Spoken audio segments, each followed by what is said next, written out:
right. Well, first, good morning, everyone. Thank you all for being here. First, let's just go around and introduce ourselves so everybody knows who's here, and we can start on this end. John Christie, Monroe County Commissioner. Jake Jacobson, part of the Gun Safety Program. Lauren Peterson, Executive Director at Safe Monroe Domestic and Sexual Violence Center. Dr. John Tolino, I'm one of the co-coordinators of the Community Partnership for Gun Safety. I'm Austin Davis. I'm the Lieutenant Governor, but I also chair the Pennsylvania Commission on Crime and Delinquency. Mike Mancuso, District Attorney. Rashad Salters, Department of Health. Charlotte Plains, Director, Office of Gun Violence Prevention, PCCD. So she's new. She just started, and the Office of Gun Violence is new. We reinvigorated it, so we're super excited to have her on our team and leading this work.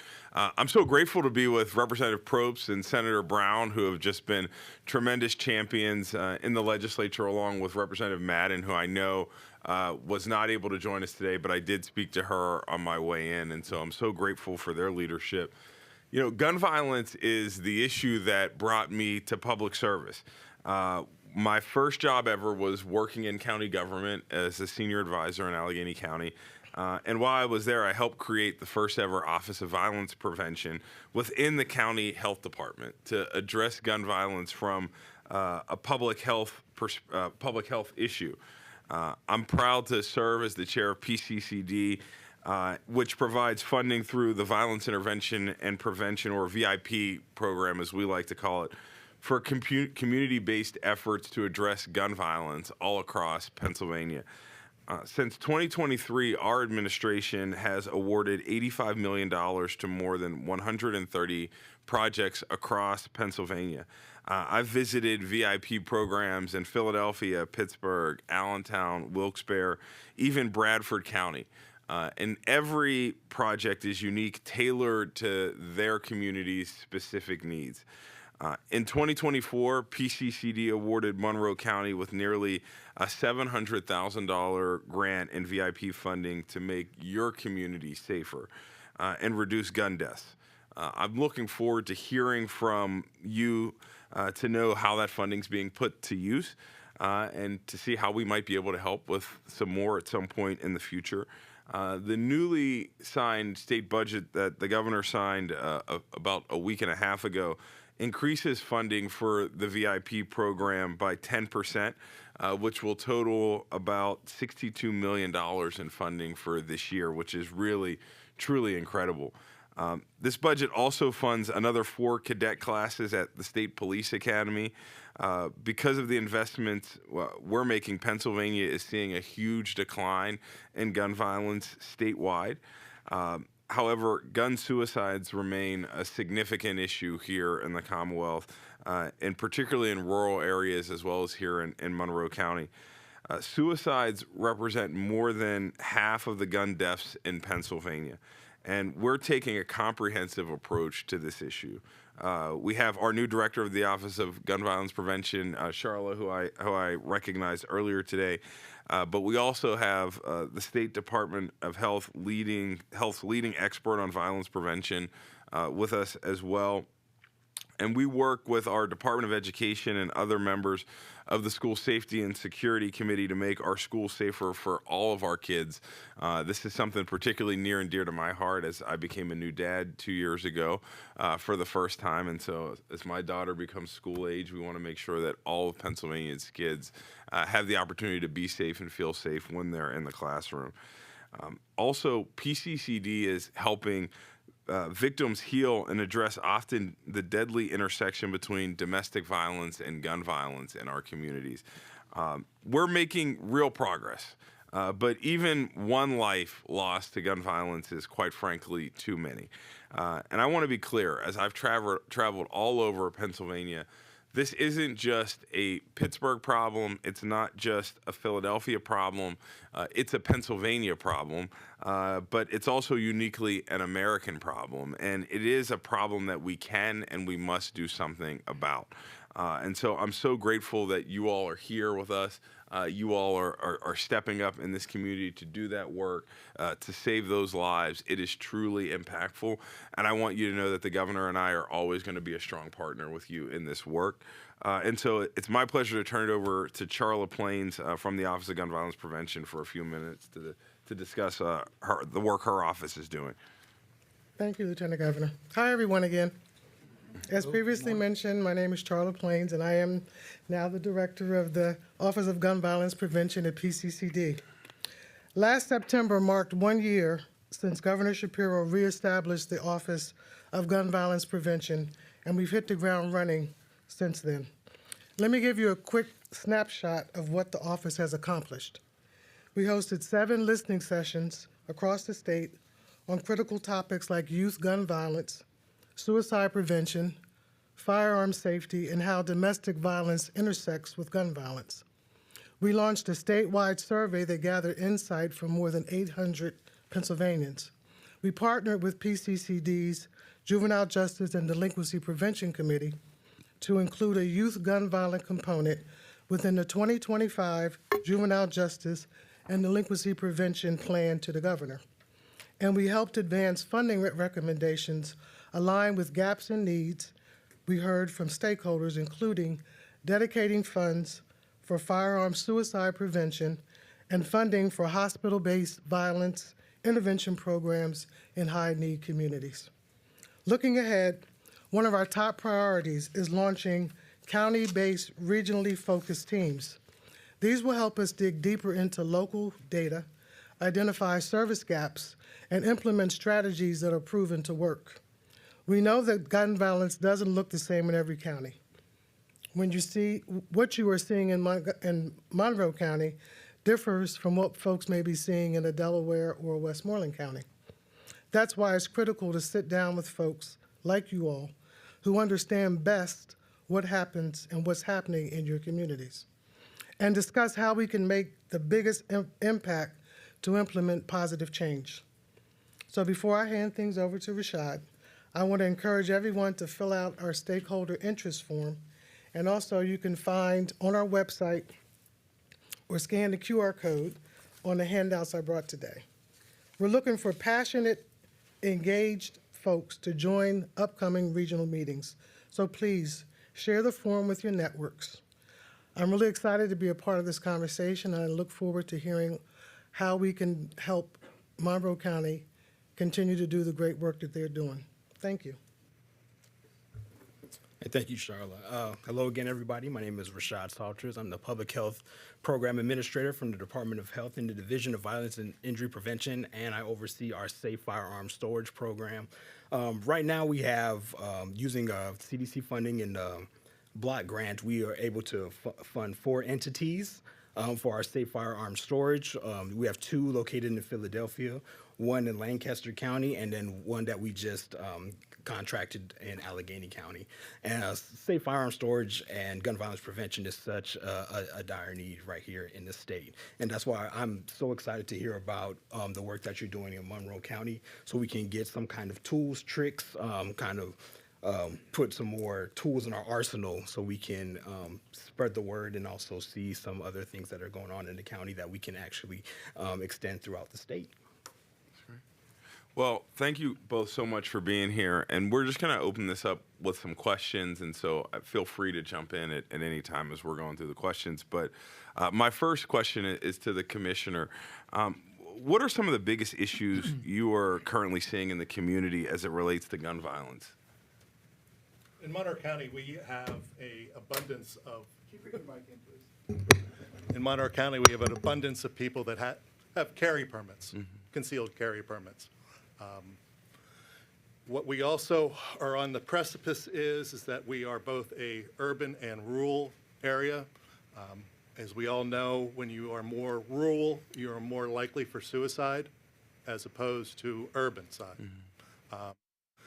With recent changes in government, when you are underinsured or not insured, you're more likely to commit suicide should you have a medical problem. We can go either way, and that's what scares me.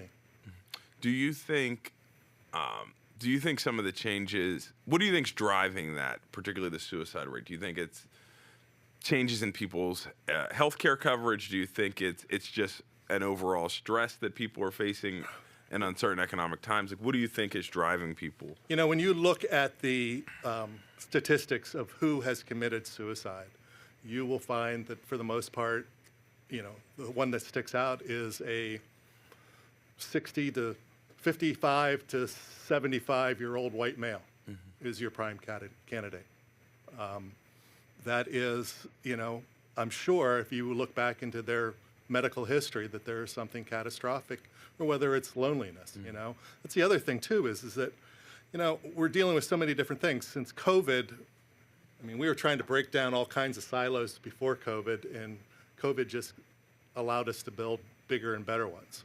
And, you know, we do have the sense of community is coming back, but still, you know, you have to get people to get out there and be part of the community, and that's a big part.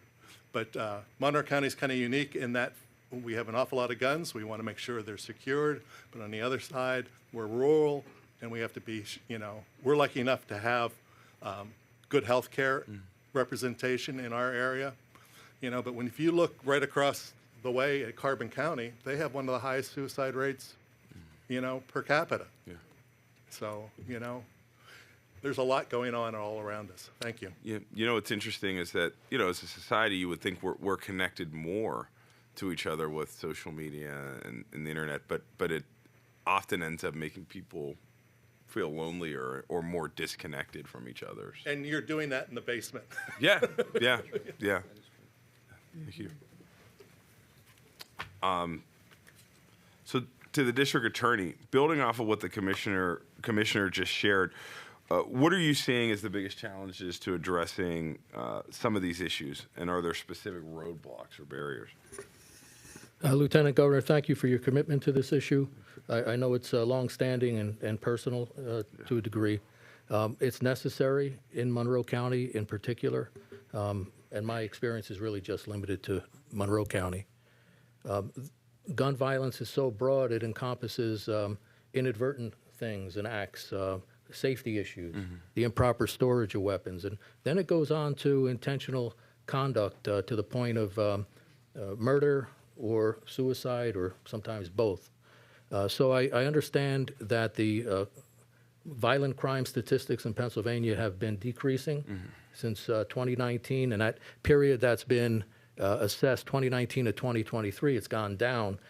In one area, though, it's gone up, and that's violence against women. And so we've had in Monroe County, in the course of the last 12 months, several murder-suicides stemming from domestic violence. Very disheartening to respond to these calls, to try to figure out what happened. We have in Monroe County another pilot program as well, and it's inextricably intertwined with gun violence, and that's the CIT coordinator, the crisis intervention coordinator. That's former Chief Parrish. He's now a county detective, and his job, he works with both my office, law enforcement in general, and MHDS, Mental Health and Development Services, to try to bridge that gap between law enforcement and mental health professionals in responding to calls. And many times those are domestic violence calls with an overlay of a mental health issue. So we see that a lot too. We also see drug addiction that plays a role in the suicide rates. Sometimes we'll get overdose deaths that may actually have been out-and-out suicides. It's hard to tell from the circumstances. So this gun violence initiative is right in the middle of all of that. And it does require a deep dive into the details of Monroe County. Commissioner Christie is absolutely correct. We're unique in a way. We're a unique blend of old-time, long-time families that have been in this area, that come out of a more rural background, and people moving in from the cities and from New Jersey, New York in particular. And we have this very interesting cultural mix going on here.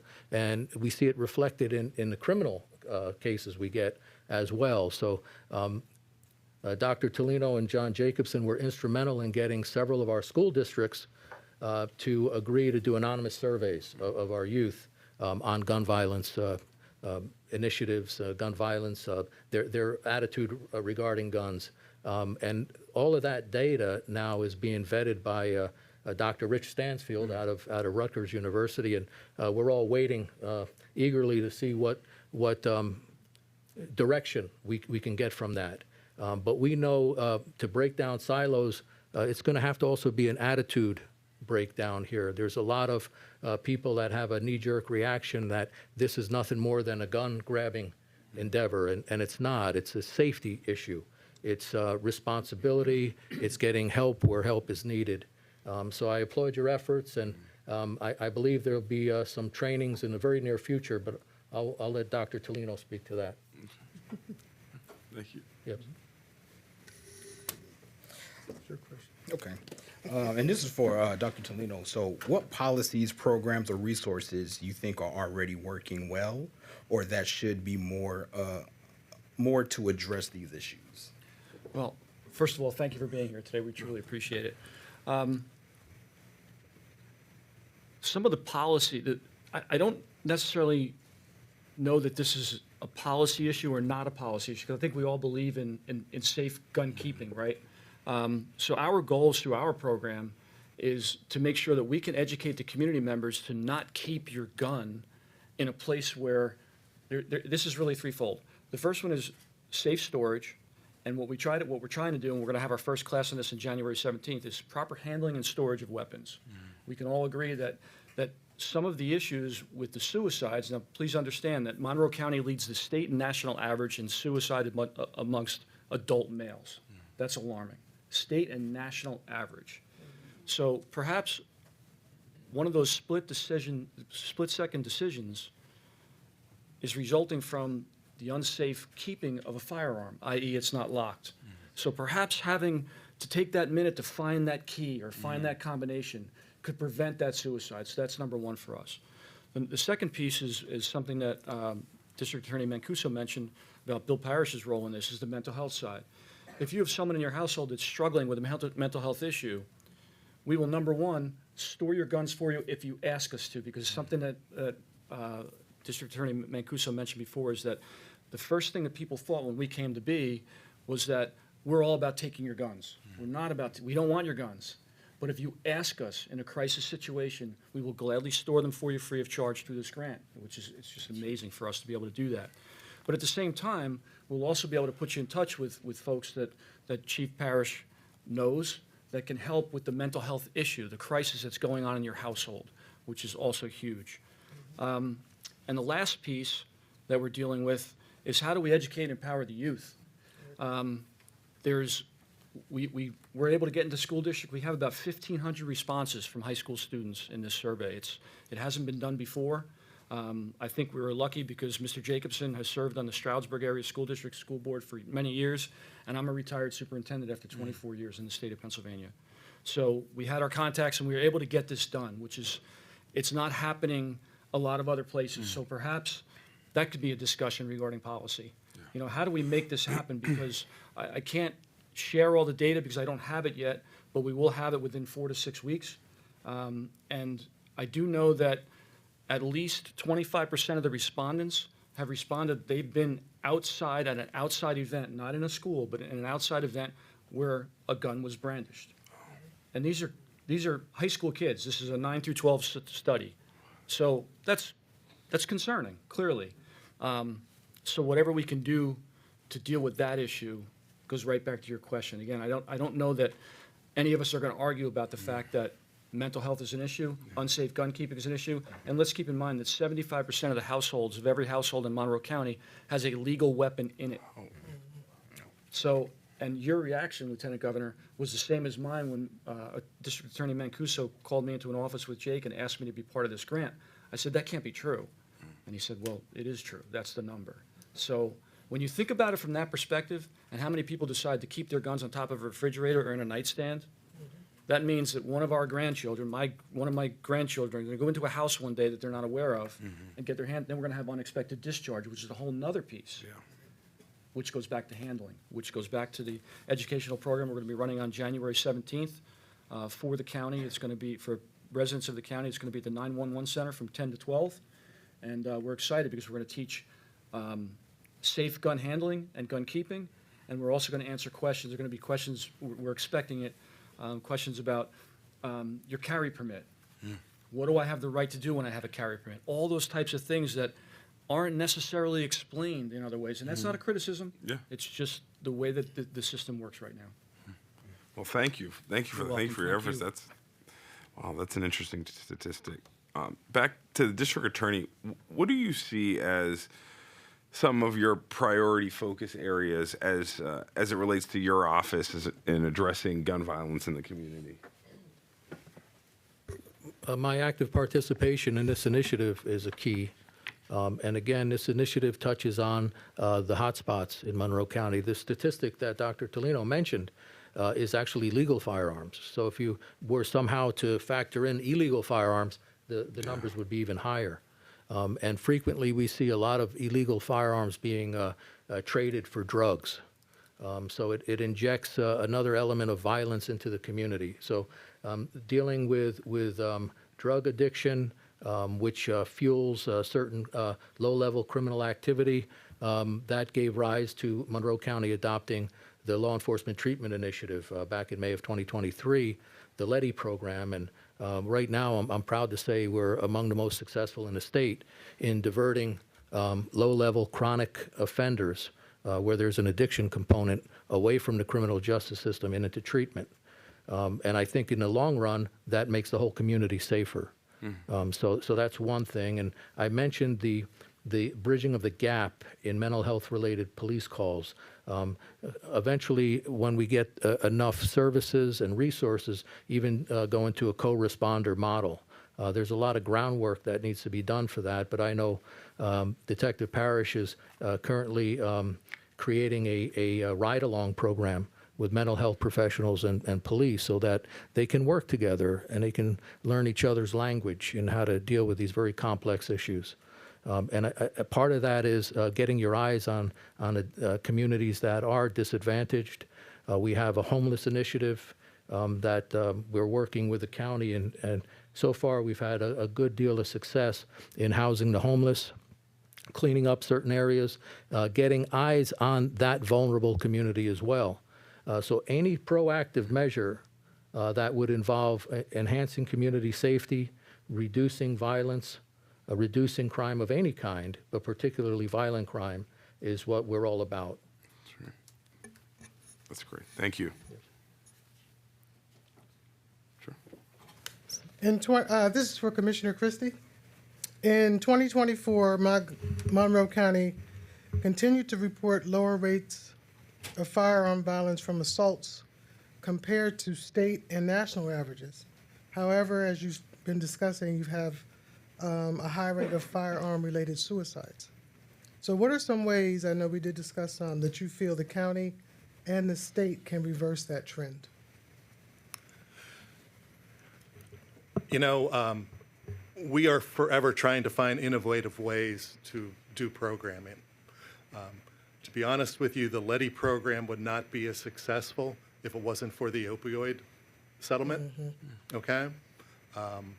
Anytime that we can turn around and utilize opioid funds for even, you know, the homeless situation, anytime that we can do anything like that, because it's a, you know, funding source, we try to make sure that that is utilized. With regard to, you know, a slight decrease, I don't know. I mean, that's why we keep going back and forth. I can't put my finger on exactly why we might have had a decrease, okay, in, you know, assaults. I think part of it is that we have a broader, I mean, we talk about it a lot. We talk, you know, we have our, you know, our awareness days of, you know, domestic violence. We talk about it here. We have 2 meetings a month, and I think we talk about it at every other meeting. But the thing is that, you know, we are trying to promote, you know, changes within our society. Unfortunately, you know, when you are dealing with somebody in that dark space where they're contemplating suicide, it's a tougher area to get a hold of somebody to try to lift them up. You know, I think what we are doing right now is we are seeing, it's like the seatbelt story, you know? It wasn't until your kids started yelling at you for putting on your seatbelt. Now what we have are children who realize how we're supposed to act at home. And that's what's causing, you know, generational changes. All right. Thank you. Thank you. I think Lauren might be able to help fill in the gaps that I've missed there. Yeah, if you want to jump in, feel free, yeah. Sure. I think absolutely everything that you said for the mental health piece. But one of the things that Monroe County is very unique with, and I've worked in several other counties, is that we all work very well together. All of the nonprofit and all of the service agencies, we all realize what we bring to the table, and we all talk. Just this morning, we had a nonprofit, just a coffee group that we talk about these issues, and we bring mental health to the forefront all of the time. Whether you're working in housing or in food or in crisis services or in any kind of service or agency, we're seeing that. We're seeing mental health coming to the forefront almost all of the time. And the level of need that people are requiring versus years before has skyrocketed. However, unfortunately, the lack of true mental health accessible services in this area, especially in this county, is what's kicking us in the shins. And what would be a huge help is to be able to fund projects for community-based mental health services, not just crisis services. Crisis services are excellent, but what happens after the crisis? What happens after that intervention services? Mental health is a lifelong thing. People don't just get over it. It's not like splinting a broken arm. You are going to be dealing with this on a regular basis throughout the rest of your life for the most part. So being able to fund programs and initiatives that address both the crisis services as well as the ongoing mental health to be able to have accessible services would be really critical. It would be great if we had a walk-in center, for instance. And I know we've been all talking about that for quite some time. That not quite a 302 ready commitment, right? But still a crisis nonetheless with mental health. And if we have that local resource, I think that'll go a long way for keeping people safe. Thank you. I think Dauphin County just opened one of those. Yeah. Yeah. It's working really well.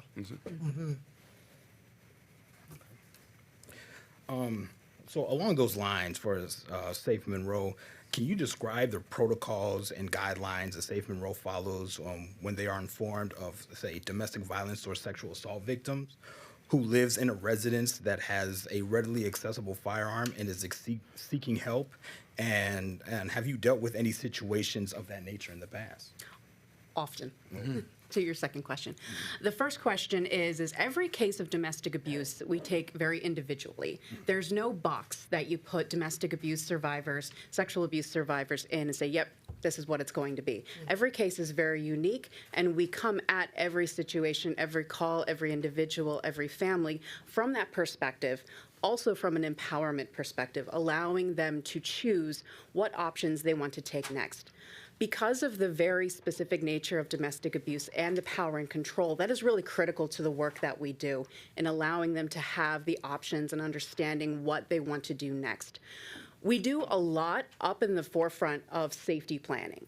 That is probably one of the biggest things that Safe Monroe does with every single person who comes into our doors or calls our hotline is safety planning. And one of those questions is about firearms. Is there a firearm in the home? Has a firearm been used against you, used in threatening ways? It doesn't ever have to be discharged for a gun to be used as a weapon. 5 times, women in the United States are 5 times more likely to be fatally shot or to be killed in some way in a domestic violence situation. We know that when a gun is present in domestic violence, that women are at the highest risk when they decide to make that decision to leave. And when a person does leave, it's an average of 7 times that they will leave and return to a domestic abuse situation that they will leave for good. And that's just an average. So we really take it as a step-by-step situation, safety planning, and it's an ongoing process. That safety plan can change day to day, week to week, month to month, according to what their needs at that time is. But working with every individual as a specific person in their specific situation, there's not one size fits all. Whether it's coming into shelter, whether it's utilizing other community resources, looking to our criminal justice partners to get a protection from abuse order.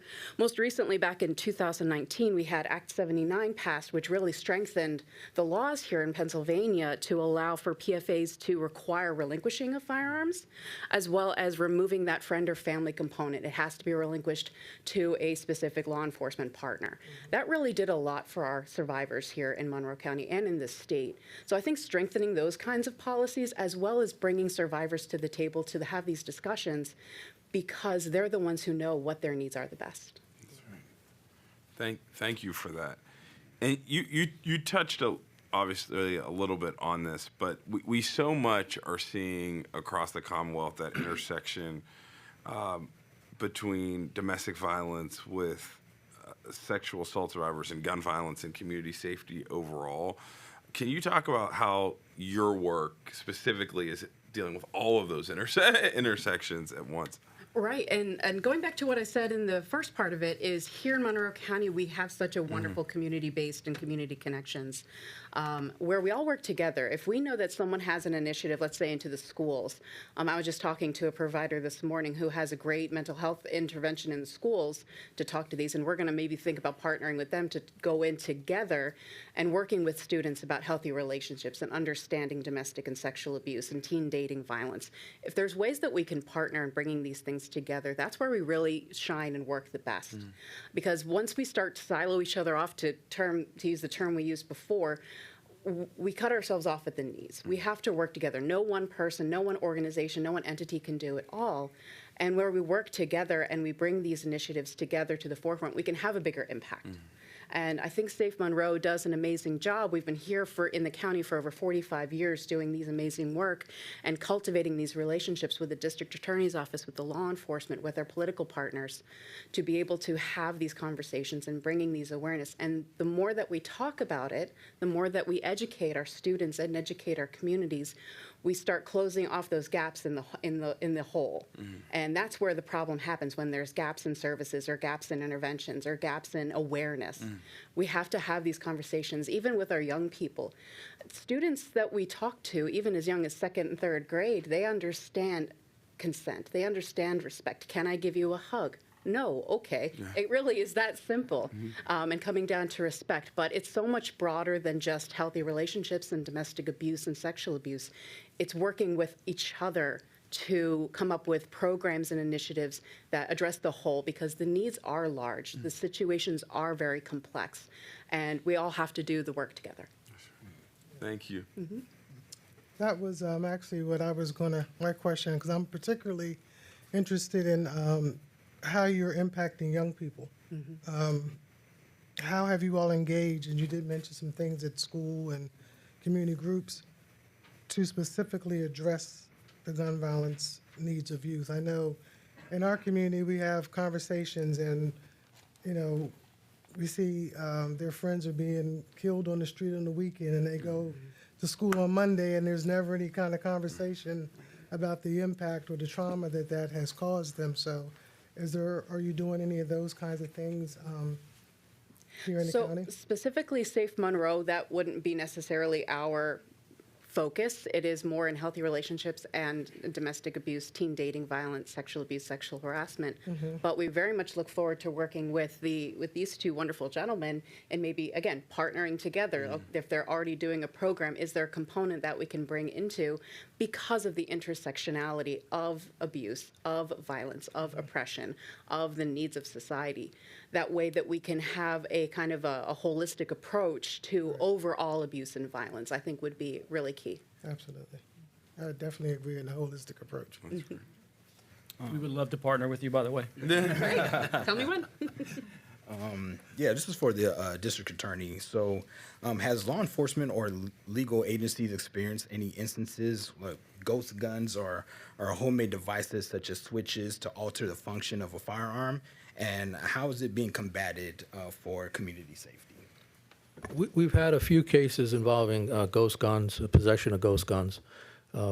Thankfully, I've yet to have a case where a ghost gun was used in a crime, so that's great.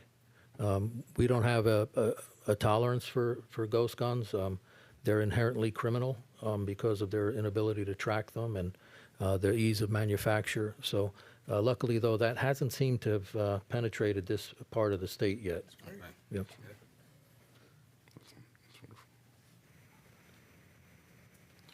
Have you all, and this is just a question for the DA or anybody here. Have you all received any pushback from the community when discussing topics such as safe firearm storage within Monroe County being considered somewhat of a rural county? Does that, how do you handle the folks who might say you're infringing on their rights when you're trying to have these conversations? And I recognize it's always a balance. Yeah, we've had that. We've had pushback. It's a vocal minority of people that have been critical of the efforts in place, and I think it's short-sighted. So we combat that by teaching, and the idea is to roll out teaching for several different age groups, starting with the adults because we don't have the data back for the kids. But I think the teaching component, the ability to stand up and answer questions, even if they come from a potentially hostile source, I've always found that the best way to break down opinions. You do it with data, you do it with facts, and so that's the primary reason. If I could swing back to domestic violence, over the last 6 months or so, I revised the domestic violence protocol for law enforcement in the county. Last week, we rolled it out. It's called PROVE, a protocol for responding to ongoing violence with evidence. And it teaches law enforcement to treat domestic violence as a continuing criminal conduct, not a one-episode thing. It's a cycle of coercion and control. And I would say well over half of domestic violence cases, at some point along the way, the victims become unwilling to proceed. And that's part of that cycle. So the PROVE initiative is designed to continue the prosecution, even if the victim may be unwilling to participate. And we do that now because we have technology that we didn't have before, the widespread use of body camera for all of the different jurisdictions, the state police, the local police departments, et cetera. We have a great 911 center, and they save the calls for us, so we could go victimless. But the idea, it's a very pernicious thing to stop domestic violence. It's a generational kind of thing. So the idea is to break the cycle of domestic violence and getting the offenders into a batterers intervention program. There's one, I think, in particular that has been shown to help reduce recidivism. So we're working with the county, the Monroe County Correctional Facility, the probation office, to interject that as part of a reentry program. That tool might help us in the long run. And just to piggyback off of that briefly, is not just the PROVE and the batterers intervention. We have already started to initiate a lab. It's called the Lethality Assessment Program with our law enforcement partners. And Pennsylvania is starting to roll that out county by county. And one of those things, it is when an officer goes to a domestic violence call, oftentimes they're faced with a very complex situation that is very hard to parse out what's happening.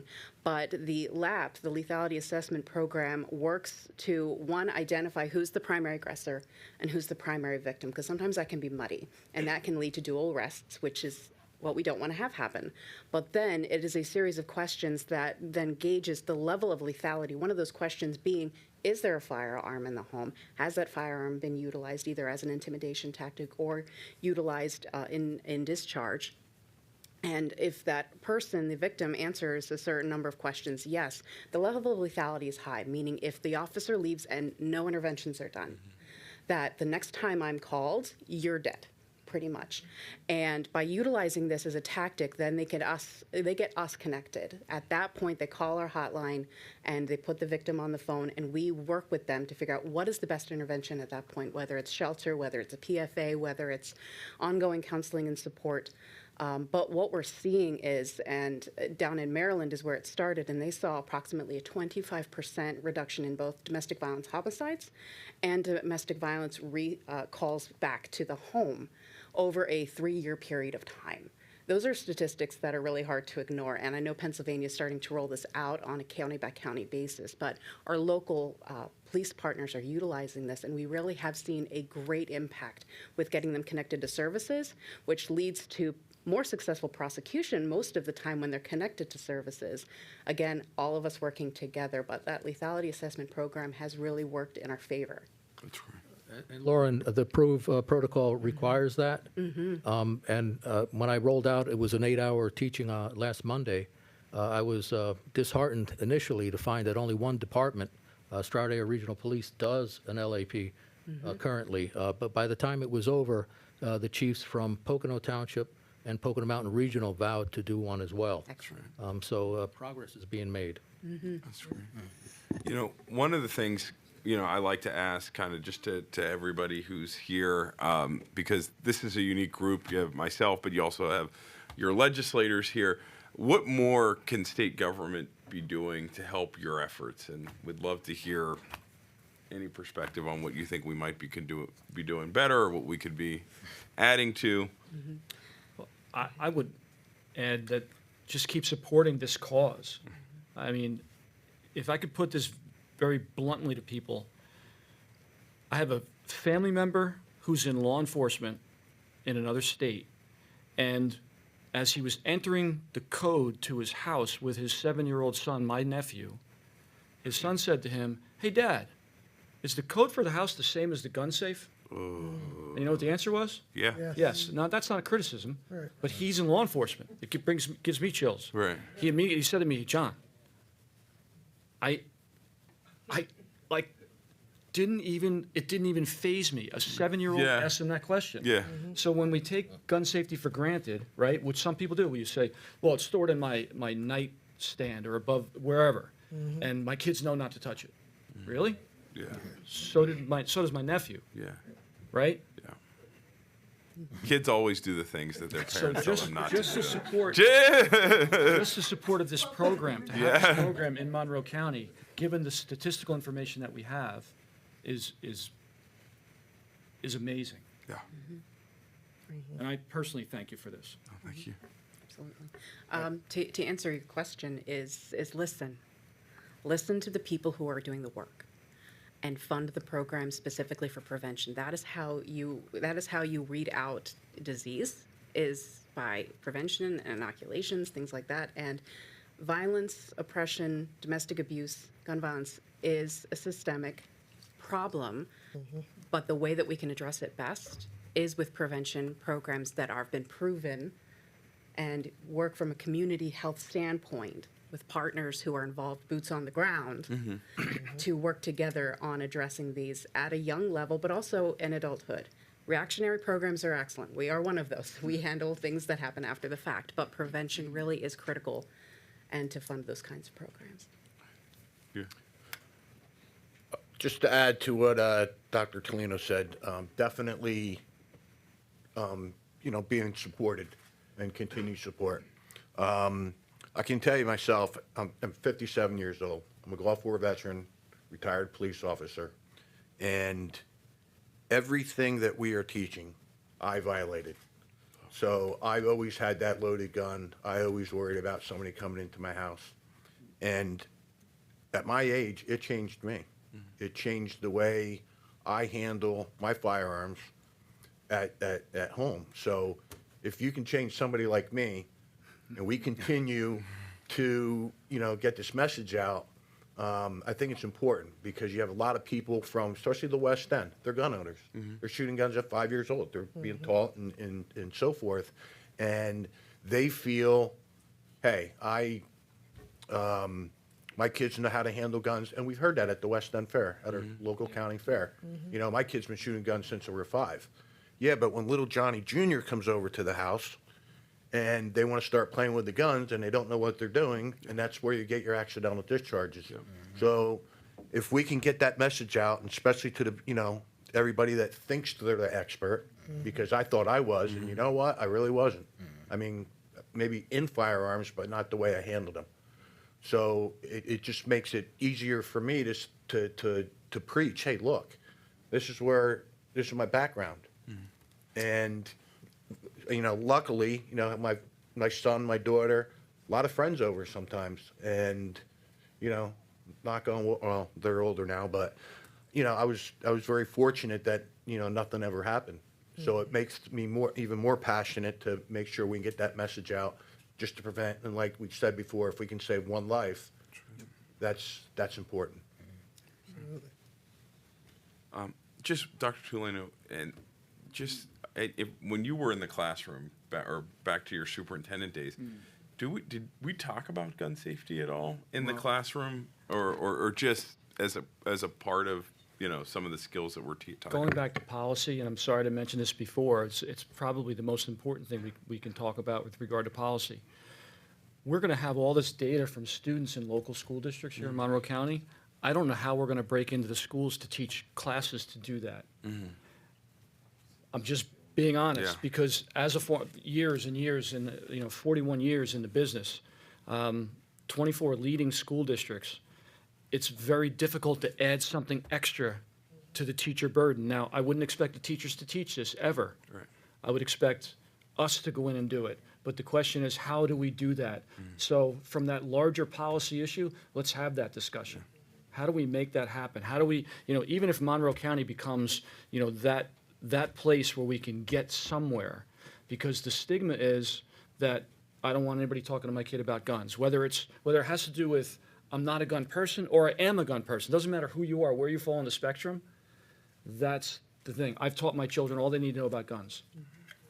Okay, I don't want to get into it, but you know where I'm going. Yeah. But that great point you bring up, but I honestly don't know what we're going to do with this research, how we're going to get it back to those that need it, whether it be the parents and the families, obviously, and the kids. Yeah. Nice. I'm truly concerned about that. And I know years ago, there was the DARE program. Yeah, Right. And I that's know what I had. Our sheriff, growing up. Cirinello's Yeah. there. And I know, Nick, you always talked highly about that. It's a shame we couldn't use that type of an initiative to introduce gun safety concepts to the kids in school. Just wait, you never know. I really like how you said that. I don't want my kids to learn about guns.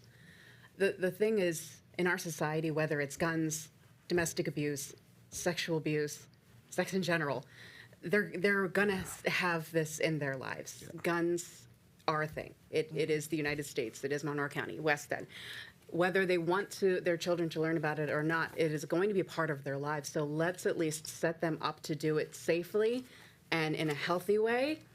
And the best way to do that is into the schools, where we have that, for lack of a better term, captured audience. Absolutely. Right. Absolutely. And we have the same, unfortunately, one of the same problems with our own prevention programs is accessing and getting into the schools to do these primary prevention programs that have been proven by the CDC to reduce domestic abuse, to increase healthy relationships. But I think working with the Department of Ed on increasing the ways that, for lack of a better term, force the school districts to utilize their community partners. A lot of them say, oh, well, we'll do it in-house. We're going to do this. Well, you guys aren't the professionals. You're not the ones trained to do that. We are. You are. So invite us in. We'll do it for free. Kind We're of a teaching thing. personal finance. Yeah. Yes. Well, that's awesome. Right? I mean, if I had to weigh the two, I get it. I Yeah. get personal finance is important, but Well, thank you guys so much for being here today. I love doing these roundtables because they're so enlightening for me. And I know, we often just fly in and do a press event and leave, but these are really important to me because I love to hear the work that you guys are doing in your communities. And we truly do get a lot of ideas that we take back to Harrisburg and implement in our budget process, but also in our policy process. So on behalf of the governor and our entire team, thank you for the work that you're doing to keep our community safe. And we look forward to continuing to be a strong partner with you all moving forward. So thank you all for taking some time today. thank you for hosting. All right, thank you.